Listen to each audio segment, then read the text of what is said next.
want to do about how to make a Christmas movie is the genius that is Richard Curtis.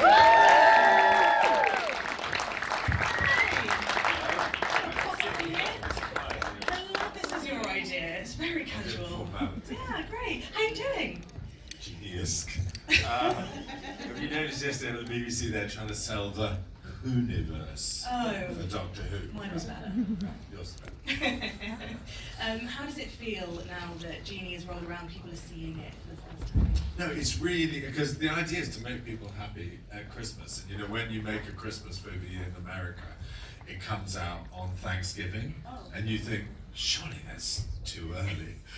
No one's in the mood. But actually, when you walk around the West End and everything, Christmas is here. So it is always fun when the film comes out. But particularly joyful, can I say, today to have a crowd watching it, because you know this is meant to be a crowd movie that makes people happy. And it's actually based on another film that you wrote, Bernard and the Genie, from the early 90s, which by the way is on YouTube, and very, very funny. So tell us why you wanted to revisit this story. Well, so Bernard and the Genie, I was, you know, a sad singleton when I wrote it. It's just about a bloke trying to get a girlfriend, really.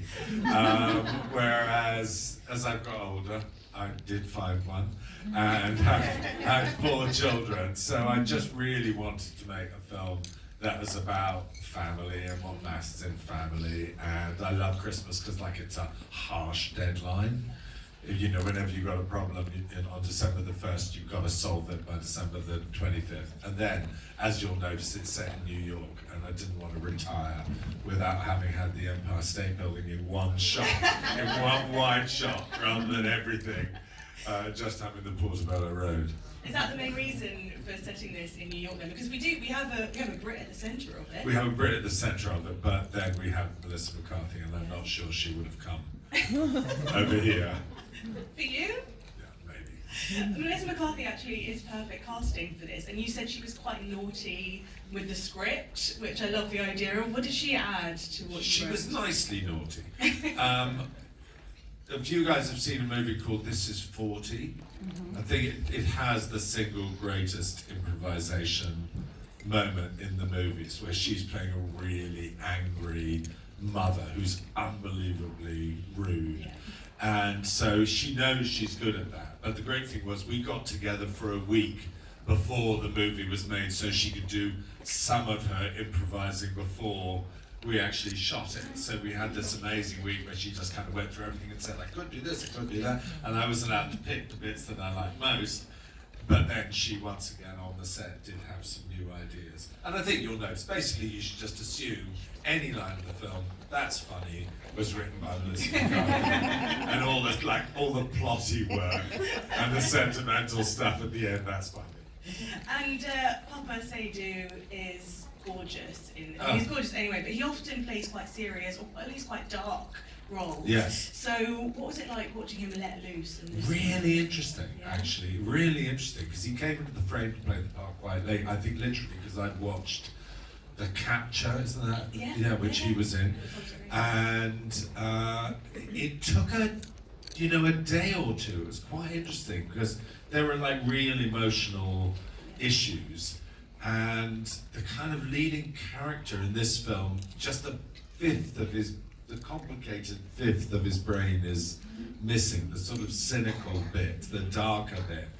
And it was really magical to watch Papa originally act the part really well. And I said, that's really good, but not quite right, because you mustn't be engaging with it as a fully intelligent modern man. You're this sweet version of a fully intelligent modern man.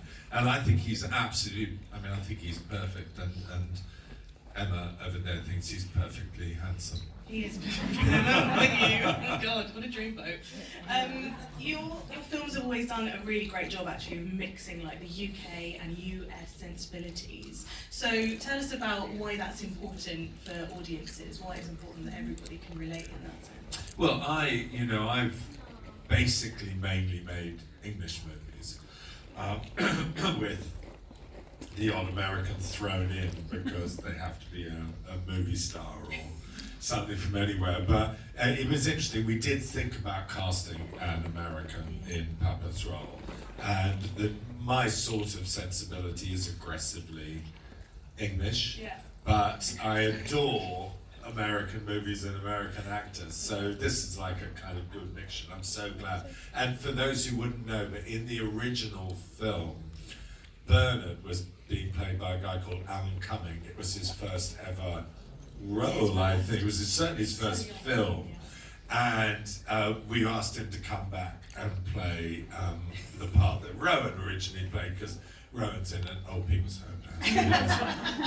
It doesn't work so much. But anyway, that was fun. But I think he's American in this Adam. Yes. He's played a lot of American lawyers. Yeah, yes. And finally, you're already a part of so many people's kind of Christmas experience. So what do you love so much about exploring festive movies? I'm so glad that this movie might mean that fewer people have to watch Love Actually. And also, someone said to me yesterday, do you realise what it's like sitting down with confidence to watch Love Actually with your grandchildren and suddenly remembering there's hardcore pornography in the middle of it? And I thought, oh God, yeah, that's true. It's kind of got a reputation. So the only thing is there's literally no nudity in this film whatsoever. That should be on the thing, from Richard Curtis Wright of Love Actually, but with no blowjobs. So that should be, sorry. So I like being part, Christmas was such a wonderful time of year. For me, I think every year I'm just tired and want to be happy, so I'm really glad if I can do anything to pep up people's evenings. I wish I had said that. It would be cut out. It would be cut out. Absolutely made my day.